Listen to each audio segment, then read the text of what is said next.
오늘 예배는 새해 첫 주일에 드리는 예배입니다. 새해가 되면 사람들은 이렇게 인사합니다. 새해 복 많이 받으세요. 우리 옆에 분에게 인사 나누시기 바랍니다. 새해 복 많이 받으세요.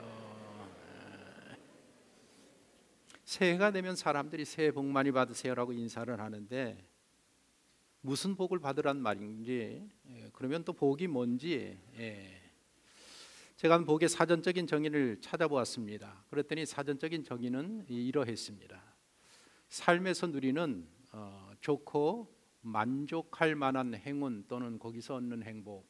복이 뭔가 하면 삶에서 누리는 좋고 만족할 만한 행운 또는 거기서 얻는 행복이라고 했습니다. 새해 사람들이 어떤 복을 받고 싶어 하는지 제가 신문을 보니까 기자 한 사람이 저기 구로동 남구로 시장에 가서 또 그 맞은편에 구로 시장에 가서 사람들에게 쭉 물어보았습니다. 장사를 하시는 상인들이니까 대부분이 지난해보다는 장사가 잘 되기를 원합니다라는 그런 복을 바랬습니다. 78세 된 이금옥 할머니는 거기서 해장국 장사를 하시는데 5,000원짜리를 파신다고 합니다. 그런데 장사가 안 돼서 한 달 일해서 100만 원을 손에 쥐는 달은 정말 대박을 터뜨린 달이라고 할 정도로 그렇게 지금 경기가 어렵다고 합니다. 그래서 올해는 좀 장사가 잘 됐습니다라는 그런 마음의 소원, 복을 빌고 있습니다. 또 맞은편의 구로시장에서 50년 넘게 바지락 고추 장사를 하시는 천분옥 할머님은 올해는 시장에서 만나는 여러 사람들과 정말 재미있고 건강한 한 해가 됐으면 좋겠습니다라는 소원을 비셨습니다. 60세가 되는 이춘석 씨라는 그런 분은 1년에 주변에서 많은 사람들이 한 40명 정도 되는 사람들이 세상을 떠난다고 합니다. 그래서 이제는 주변에 친구가 한두 사람밖에 남지 않아서 올해는 친구들이 더 이상 죽지 않았으면 좋겠다라는 것이 새해 소망이라고 밝혔고, 서울 성모병원에 급성 백혈병으로 입원한 딸을 3년째 이렇게 돌보는 간호하는 조경희 할머님 76세가 되셨는데 새해 소망이 무엇입니까? 물어보았더니 우리 딸이 건강해지는 모습, 그래서 예전처럼 건강히 걸어만 다닐 수 있으면 좋겠습니다 라는 소망을 밝혔습니다. 오늘 걸어서 오셨죠? 복 이미 많이 받으신 줄로 생각하시기 바랍니다. 남편이 갑작스럽게 의식을 잃고 입원하신 김춘희 할머니 82세 되셨는데 소망이 무엇인가 하면 모든 거 다 필요 없습니다. 바깥 양반이 건강하기만 하면 됩니다 라고 말씀을 하셨고, 초등학교에 다니는 12살 성모군은 올해는 어머니와 생일날 함께 보내는 것이 제 소원입니다 그랬습니다. 어머니는 주말과 평화를 가리지 아니하고 일을 나가서 이 석군과 놀아줄 시간이 없습니다. 그래서 맨날 혼자 아동센터에서 노는데 올해는 어떻게 하든지 엄마가 일을 좀 쉬고 함께 생일날 놀았으면 좋겠습니다가 소원이었었습니다. 임용고시를 준비하는 27살 된 방보현 이 자매는 어머니가 아프셔서 어머니를 돌보면서 지금 공부를 해야 됩니다. 그래서 올해는 어머니가 좀 건강해지고 시험에 합격하는 한 해가 되기를 소원합니다라고 이야기를 했습니다. 여러분들의 새해 소망은 무엇입니까? 어떤 복을 받기를 원하십니까? 우리나라는 조선 시대에 유교를 바탕으로 해서 세워진 나라이기 때문에 아직까지도 유교의 사상들, 전통들이 이렇게 배어 있습니다. 유교 시경에서는 사람이 누릴 수 있는 최고의 복을 5가지로 요약을 했는데 그것이 무엇인가 하면 첫 번째로는 장수하는 복, 두 번째로는 부유하고 풍족하게 사는 복, 세 번째로는 일생 동안 건강하게 사는 복, 그리고 건강해서 이웃에게 봉사할 수 있는 복, 그리고 그렇게 건강한 삶을 살다가 자신의 집에서 평안하게 일생을 마치는 것이 최고의 복이라고 이야기를 하고 있습니다. 그러면 사람들이 말하는 이 5가지의 복이 인간에게 있어서 최고의 복인가? 과연 그런 것인가? 우리가 추구해야 될 2020년의 복은 무엇인가? 오늘 본문은 하나님이 말씀하시는 최고의 복이 무엇인지 우리에게 말해주고 있습니다. 2020년도에 우리가 추구해야 될 복이 무엇인지를 가르쳐주고 있다는 것입니다. 시편 73편은 아삽이라는 사람이 지은 시입니다. 아삽이라는 사람은 어떤 사람인가? 다윗 시대 사람입니다. 4,000명의 찬양단이 있었습니다. 다윗이 하나님을 찬양하기 위하여서 4,000명의 음악을 하는 사람, 악기를 다루고 노래를 부르는 그런 사람들을 4,000명 두었는데 4,000명을 이끄는 수장이 누구였었는가 하면 바로 오늘 이 시편을 기록한 아삽이라는 사람입니다.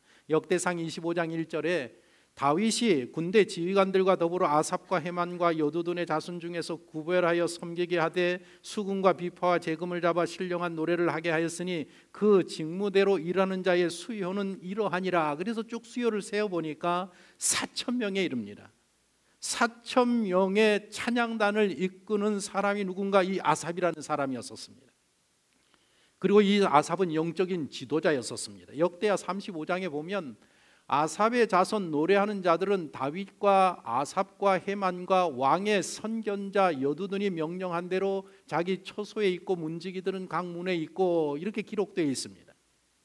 여기에 이 세 사람은 아삽, 헤만, 여두둔이라는 찬양을 인도하는 이 세 사람은 하나님 앞에서의 선견자라고 해서 영적인 지도자라고 기록을 하고 있습니다. 아삽은 어떤 사람인가? 4,000명의 찬양단을 이끌면서 영적인 지도자에 있는 그런 인물이었었습니다. 그런데 그 사람이 지금 자신의 신세를 한탄하면서 큰 시험에 들어 있습니다. 14절에 나는 종일 재난을 당하며 아침마다 징벌을 받았도다.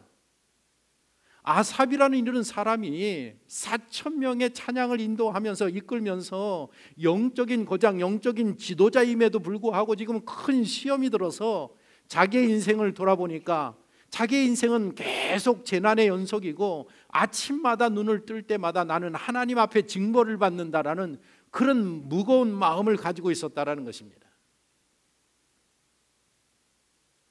이런 사람이 시험에 든다고 하면 우리 같은 사람들은 얼마나 시험에 잘 들겠습니까? 아마 여기에 시험 들어서 오신 분도 계실지 모르겠습니다. 따라합시다. 시험 들어도 괜찮습니다. 뭐 이런 사람도 시험 드는데 뭐 시험 많이 드십시오. 별로 문제되지 않습니다. 아삽이 시험 든 이유를 73편에서 쭉 제가 정리를 해보니까 세 가지인데 첫 번째는 이겁니다.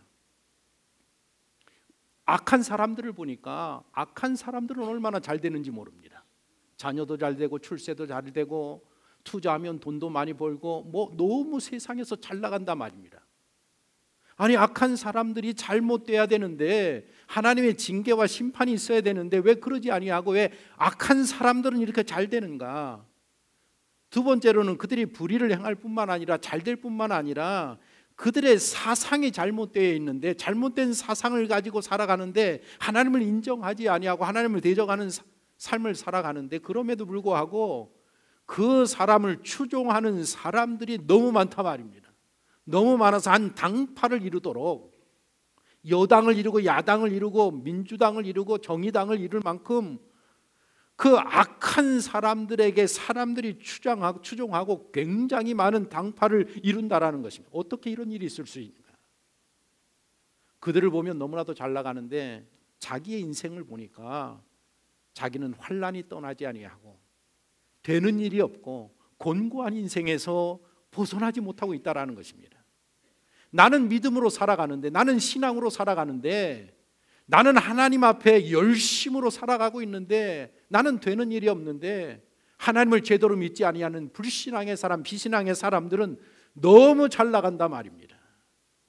그것을 보면서 아삽이 낙담하고 큰 시험에 들었습니다. 혹 오늘 이 자리에 아삽과 같은 생각을 갖고 앉아 계신 분이 계실지도 모르겠습니다. 그러면 오늘 이 본문의 말씀이 우리에게 답을 줍니다. 문제는 무엇인가 하면 인생의 시험에 드는 것이 문제가 아닙니다. 시험은 늘 있습니다. 문제는 무엇인가 하면 그 내가 당하는 시험을 어떻게 극복하고 이겨낼 것인가, 이것이 오늘 우리에게 문제라는 것입니다. 아삽은 결국에 그 시험에서 빠져나왔고 이겨냈고 그 결과로 오늘 이 시편 73편을 기록을 했습니다. 아삽은 과연 어떻게 그 시험을 이겨낼 수 있었는가? 첫 번째로 자기 인생의 난제, 풀 수 없는 그 숙제를 놓고 깊이 생각했다라는 것입니다. 홀로 처절한 싸움을 싸우고 있습니다. 오늘 본문 15절 말씀을 보십시오. 내가 만일 스스로 이르기를 내가 그들처럼 말하리라 하였더라면 나는 주의 아들들의 세대에 대하여 악행을 행하였으리라. 인생에 풀리지 아니하는 난제 문제를 놓고 그것을 깊이 생각했다라는 것입니다. 누구한테 이야기하지 아니하고 자기 마음의 그 불평과 불만들을 사람들에게 토로하지 아니하고 그 문제가 왜 이런 문제가 생겼는지에 대해서 깊이 생각했다라는 것입니다. 우리는 언제 생각하게 되는가? 철학자들은 말하기를 어떤 존재에 대한 놀라움을 느끼기 시작할 때에 그때부터 사람은 생각하기 시작한다라고 대답을 하고 있습니다. 아니, 이런 일이 어떻게 있을 수 있을까?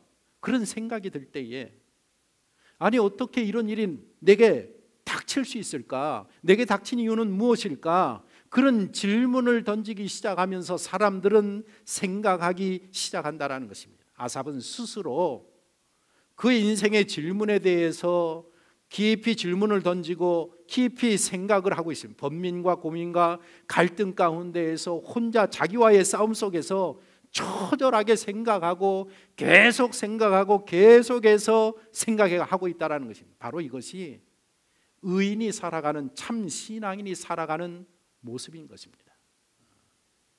생각하면서 삽시다. 생각을 해야 합니다. 생각을 했는데도 해답을 찾지 못한다 말입니다. 해답을 찾지 못한 이 아삽의 행동이 뭔가 하면 하나님 성전으로 나갑니다. 16절 17절 보십시오. 같이 읽습니다. 내가 어쩌면 이를 알까 하여 생각하여 고통이 되었더니 하나님의 성소에 들어갈 때야 그들의 종말을 내가 깨달았나이다. 생각에 생각을 거듭했는데 그 해답을 얻지 못해서 그것이 자기에게 고통이었었다라는 것입니다. 마음이 무겁습니다. 해답을 얻지 못합니다. 그럼에도 불구하고 그 무거운 마음을 가지고 하나님의 성소에 들어가고 있습니다. 성소에 왜 들어갔겠습니까? 성전에 왜 오십니까? 놀러 오십니까? 성전에 놀러 가는 사람은 아무도 없습니다. 아삽이 성소에 들어갔다라는 것은 이 사람은 4,000명의 찬양단을 책임지는 그런 지도자였었기 때문에 아마 어쩌면 그런 무거운 마음을 가지고 번민을 가지고 찬양대를 인도하기 위하여서 예배를 드리기 위하여서 성소를 찾았을지도 모르겠습니다. 아니면 어쩌면 자기 인생의 문제를 놓고 번민의 문제를 놓고 해결할 수 없어서 주님 앞에 나가서 기도하기 위하여서 성전에 찾아갈 수도 있습니다. 아니면 어쩌면 성경 공부하러 하나님의 말씀을 공부하기 위하여서 들어갔을 수도 있을 것입니다. 경우의 수는 3가지 중에 하나 외에는 없다라고 생각이 듭니다. 그런데 아삽이 성소에 들어갈 때에 비로소 해답을 얻었고 깨달음을 얻었다라고 이야기하고 있습니다. 이 말씀은 하나님의 말씀을 통해서 깨달음을 얻었다라는 것입니다. 성소라는 것은, 성전은 하나님 앞에 예배드리는 곳입니다. 그리고 그 당시에 성소는 율법책이 보관되어져 있는 곳이 성소이고, 성소는 율법을 배우는 곳이 성소였었습니다. 그래서 종교개혁가 칼빈은 이 구절의 성소라는 단어를 하나님의 학교라고 해석을 했습니다. 하나님의 학교에 들어갔다라고 해석을 하고 있습니다. 아삽이 성소에 들어가서 깨달았다라는 것은 하나님의 말씀을 통해서 자기가 해결하지 못하는 인생의 해답을 받았다라는 그런 의미를 담고 있습니다. 우리 인생의 모든 문제 해답이 성경에 담겨져 있습니다. 우리를 창조하신 하나님이시기 때문에 우리를 창조하시고, 만약에 우리 인생을 살아가다가 어떤 문제가 생길 때에, 인생이 잘 작동되지 아니할 때에 그것을 위해서 매뉴얼로 기록해 놓은 것이 성경 66권입니다. 사람들이 어떤 제품을 만들면 그 제품에는 반드시 매뉴얼이 있습니다. 이 제품을 사용하기 위해서는 이렇게 사용하십시오. 이런 문제가 생겼을 때는 이것을 보시고 이것을 고치고 이렇게 처리하시면 됩니다라는 매뉴얼을 항상 띄워서 줍니다. 하나님께서 우리를 창조하셨을 때에 우리가 창조물 피조물이기 때문에 우리가 어떻게 기능해야 되는지를 성경 66권에서 자세하게 이야기하고, 만약 너희의 인생에 기능이 잘 안 된다, 문제가 생긴다, 해결할 수 없는 일이 발생하면 이렇게 처리하라고 가르쳐 주신 말씀이 성경이라는 것입니다.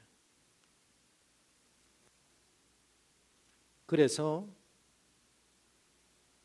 우리는 성경을 읽고 성경을 배우고 성경을 묵상해야 하는 이유가 바로 여기에 있습니다. 아삽은 예배 중에 설교를 들었든지 아니면 성경 공부 중에 아니면 기도 중에 말씀으로 하나님 앞에 응답함을 받아서 깨달았다라는 것입니다. 여러분들이 인생의 문제 앞에 서 계십니까? 해결하지 못하는 문제 앞에 계십니까? 하나님 앞으로 나가셔야 됩니다. 하나님께 예배를 드리고 말씀을 듣고 기도를 드리고 해서 하나님으로부터 말씀의 해답을 받아야 하는 것입니다. 그러면 아삽은 성소에 들어가서 도대체 무엇을 깨달았는가? 세 가지를 깨닫는데, 첫 번째가 악한 자가 잘 되는 거, 악한 자가 이 세상에서 형통한 거, 불의한 자가 부요함 가운데 사라지는 그 부요함은 언제라도 사라지고 언제라도 없어질 위태한 것들이라는 것입니다. 그들의 성공은, 그들은 지금 어디에 서 있는가 하면 마치 미끄러운 곳에 그냥 겨우 서 있어서 언제 넘어질지 모르는 그런 인생을 살아가는 것이라는 그 깨달음을 말씀을 통해서 깨달았다는 것입니다. 오늘 본문 18절 19절이 그것을 이야기합니다. 주께서 참으로 그들을 미끄러운 곳에 두시며 파멸에 던지시니 그들이 어찌하여 그리 갑자기 황폐되었는가? 놀랄 정도로 그들은 전멸하였나이다. 갑자기 무너질 것이라는 것입니다. 불의로 쌓인 것, 세상에서 악으로 쌓은 모든 것들은 영원한 것이 아니라 어느 날 갑자기 쌓여져 있는 모든 것들이 다 무너지고 마지막 날에 하나님이 거기에 대해서 심판하실 것이라는 것에 대한 확신을 갖게 되었단 말입니다. 우리가 믿는 하나님은 사랑의 하나님이고 동시에 공의의 하나님, 정의의 하나님입니다. 많은 사람들이 사랑의 하나님이 어떻게 지옥을 만들 수 있느냐, 천국을 만드는 것은 이해가 되는데 어떻게 사랑의 하나님이 지옥을 만들 수 있느냐? 하나님은 사랑의 하나님뿐만 아니라 공의의 하나님이기 때문에 천당과 지옥을 만드는 것이 지극히 당연한 것입니다. 지금 그 사실을 깨달았다라는 것이에요. 자기가 너무 낙심됐는데, 아하, 저희들의 번영과 저희들의 잘됨이 영원한 것이 아니라 어느 날 갑자기 다 무너질 수 있는 것이구나. 두 번째로 성소에서 깨달은 것이 무엇인가 하면, 환난 가운데 하나님이 나를 버려두셨다라고 생각을 했는데, 고난 가운데, 문제 가운데 내 문제를 해결해 주시지 아니하는 것은 하나님이 나를 외면했다라고 생각했는데, 성소에서 깨닫는 것이 무엇인가 하면 하나님이 나를 붙들고 계시구나. 그래서 내가 실족하지 아니하고 하나님이 나로 말씀으로 가르치시고 마침내 내 인생을 인도하여서 하나님이 원하시는 영광의 자리에 도달하게 하시는 분이 내가 믿는 하나님이구나. 그 진리를 깨달았다라는 것입니다. 23절에서 25절 보십시오. 내가 항상 주와 함께하니 주께서 내 오른손을 붙드셨나이다. 주의 교훈으로 나를 인도하시고 후에는 영광으로 나를 영접하시리니 하늘에서는 주 외에 누가 내게 있으리요 땅에서는 주밖에 내가 사모할 리 없나이다. 아삽은 하나님을 향한 신뢰가 흔들리고 있었습니다. 하나님의 공의를 의심하고 있었습니다. 낙심과 좌절 속에서 하나님의 사랑을 의심하고 있었습니다.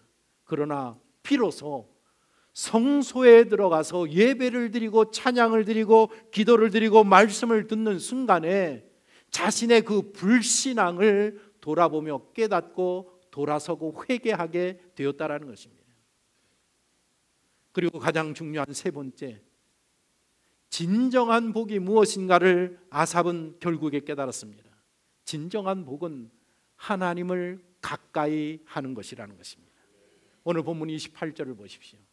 다시 한번 같이 읽어보겠습니다. 하나님께 가까이 함이 내게 복이라.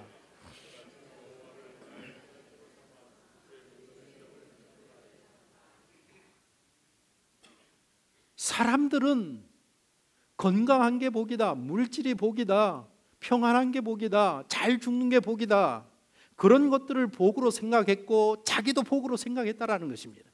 그래서 저 사람들은 복을 받는데, 저 사람들은 세상이 추구하는 저 복을 받는데 왜 나에게는 그런 복이 없는가? 왜 나는 복이 없는 사람인가? 그런데 하나님의 성소에 들어가서 예배하고 기도하고 찬양하고 하나님의 말씀을 듣는 순간에 깨달아지는 게 무엇인가 하면, 아하, 그런 것들은 다 세상에서 없어질 것들이구나. 그런 것들은 진정한 복이 아니구나. 진정한 복이 무엇이냐?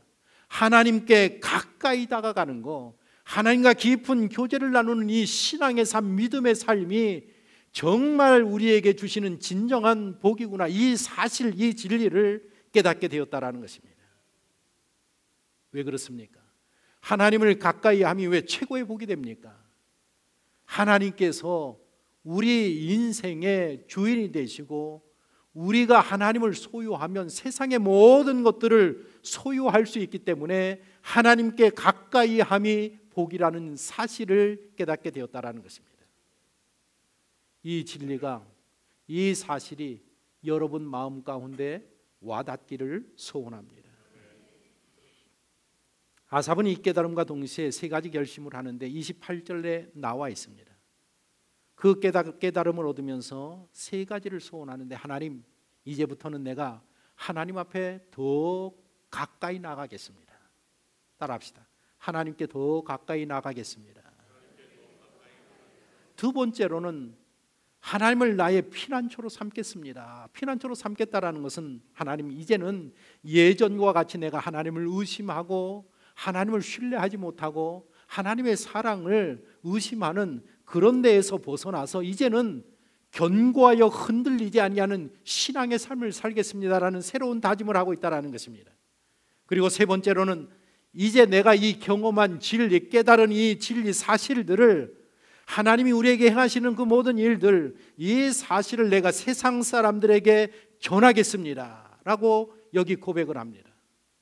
그래서 그랬는지 아마도 이 시편 73편이 그런 어려움을 극복하고 기록한 말씀인데, 이 시편 아삽이 기록하지 않습니까? 아삽이 작사하고 작곡하여서 자기가 만든 시편을 가지고 4,000명의 찬양단을 세우고 하나님 앞에 이것으로 찬양의 영광을, 신앙의 고백을 돌리고 있다는 것입니다. 청파중앙교 성도 여러분, 2020년 새해에 복 많이 받으시기를 바랍니다. 그런데 2020년에 받아야 할 복이 무엇인가 하면 여호와 하나님을 가까이 하는 복이라는 것입니다. 그러면 하나님을 가까이 하는 복을 받아야 되는데, 하나님을 어느 정도 가까이 해야 되느냐? 어느 정도 가까이 해야 되느냐? 국제과학학술지 네이처라는 잡지가 있는데, 이 네이처에 2020년에 가장 주목해야 될 이슈가 무엇인가 하면 화성 탐사라고 꼽았습니다. 2020년 올해 세계 각국에서 이제 화성에 가서 하는 이 우주 싸움을, 우주 경쟁을 벌이게 될 것이다 라고 이야기합니다. 왜 화성인가 하면, 화성에는 물이 흐른 흔적이 남아 있습니다. 물이 흐른 흔적이 남아 있다는 것은 그 아래 물이 있을 가능성이 많다라는 것이기 때문에 생명체가 살 수 있는 곳이 화성이라고 과학자들이 생각을 하고 있습니다. 그래서 화성을 제2의 지구로 만들 수 있다라는 기대를 가지고 있습니다. 그런데 올해 2020년도에 태양과 지구와 화성이 일직선상에 놓이는 그런 해입니다. 일직선상에 놓인다라는 것은 화성까지 가는 비행거리가 가장 짧아진다라는 것입니다. 많은 연료를 사용하지 아니하고 갈 수 있는 최적의 해가 바로 2020년이기 때문에 올해는 화성에 가는 경쟁을 세계 각국이 벌일 것으로 내다보고 있습니다. 이처럼 공간적인 거리가 있습니다. 뿐만 아니라 사람과의 관계 속에서는 너와 나의 사이에는 정서적인 거리가 있습니다. 정서적인 거리. 사람과 사이에 그 심리적인 거리가 어느 정도 되느냐를 사람들이, 학자들이 연구를 했는데 이런 결과가 나왔습니다.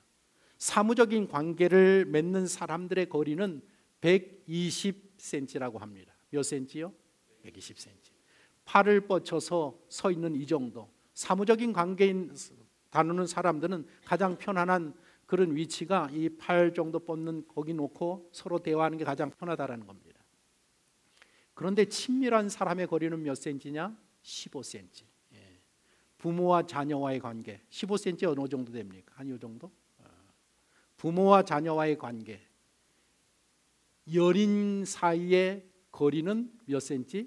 15cm. 요즘 젊은 애들은 15cm도 아니라 한 5cm. 길거리에서 뭐 그렇게 물고 빠는지 그렇게 친밀합니다. 친밀합니다. 부모와 자녀와 연인 사이에는 그 거리가 가까워야 되는데 어느 정도 가까워야 되는가 하면 숨결을 느낄 정도로 가까운 거리여야 된다는 그것이 15cm라는 것입니다. 2020년 하나님을 가까이 하는 복을 누리기 위해서는 하나님과의 거리가 몇 cm여야겠습니까? 15cm. 하나님의 숨결이 느껴지는 그렇게 가까이 하나님 앞에 이르는 복이 우리 모든 성도에게 임하기를 간절히 소원합니다. 그러기 위하여서는 2020년도에 더 많은 예배에 참석하셔야 합니다. 더 많은 기도의 자리에 나가셔야 합니다. 더 많이 찬송하고 더 많이 하나님의 말씀을 읽는 삶을 살아야 거리가 점점 좁아져서 15cm에 이르는 거기까지 갈 수 있게 되는 것입니다. 2020년 새해에 다시 한번 복을 많이 받으시길 바랍니다. 새해는 하나님과의 거리가 몇 cm? 몇 cm? 15cm 이르도록 노력하는 한 해가 되시기를 예수님의 이름으로 축복합니다. 기도하겠습니다.